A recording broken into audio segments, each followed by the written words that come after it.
like, all right, brain tumor, let's get it out.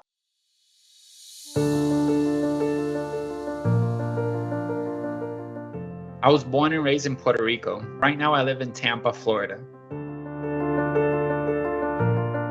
It's a low-grade glioma. It's an astrocytoma, grade 2. I had no idea what none of that stuff was. You get scared. So I remember walking out of that appointment, sitting in the car, and just trying to like process things, a couple of tears coming down.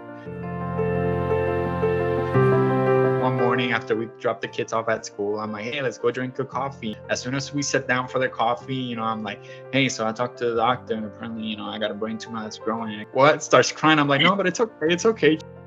It's not easy to, to process, but the, the motivation and the encouragement and the manly thing, like, I'm just going to keep going. Everything's going to be okay. Like, all right, brain tumor, let's get it out.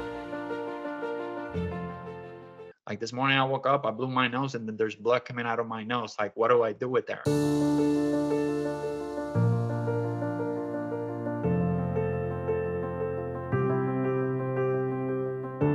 On having the deja vus. It's like, man, what is it? I just kept on ignoring it. That's when all of those temporal lobe seizures started happening.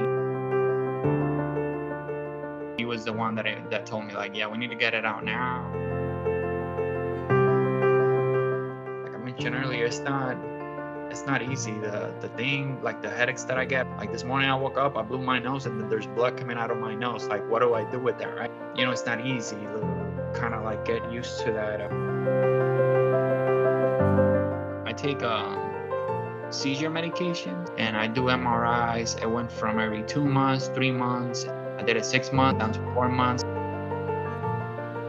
Being able to wake up and see the kids make a mess, play, argue, go to school, have good grades, have bad grades. To me, those little things are the ones that make me really, really, really, really, really happy. So,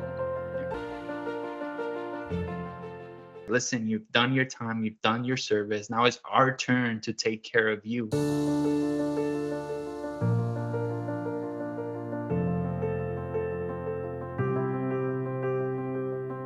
As soon as my son was born, and when I grabbed it in my arms, looking at him, that was the day that I was like, all right, I want to make sure that I can give him a good example. I went to a lot of places. I met people from so many cultures. I mean, it really opens your mind. I haven't been in service for 12 years, 6 months, 18 days, active duty. It took a doctor, one of the lieutenant colonels that was treating me. He grabbed me by the hand one day. He's like, listen, you've done your time, you've done your service. Now it's our turn to take care of you.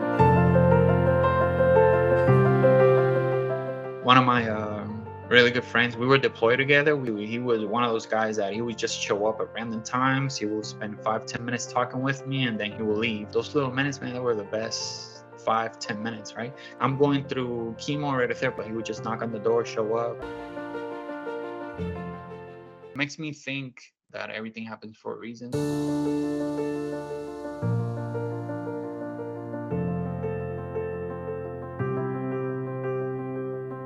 I had talked to a lot of the folks that were battling brain cancer that were Latinos.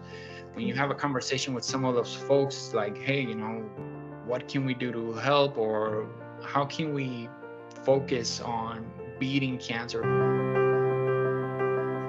They can help so many of us, in the future. We might be helping other Latinos that are battling through that.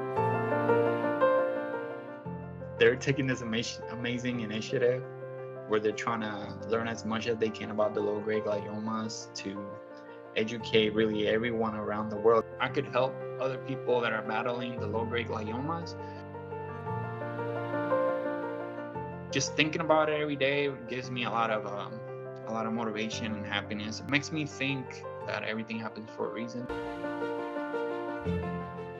How can I help people that are battling like the brain tumors?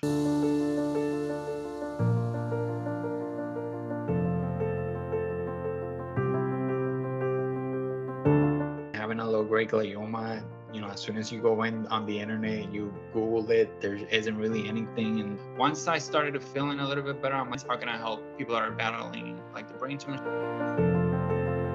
I've been in touch with folks that are battling a similar tumor. They either call me, emails, or text me. And all I do, honestly, sometimes just listen to them, helping those folks that are battling. Here I am today, having a conversation with you. Maybe, I can help, find something that's going to help. Just being able to share what I'm going through, giving a couple of ideas, and trying to spread the word as much as I can. I feel it's the least I can do.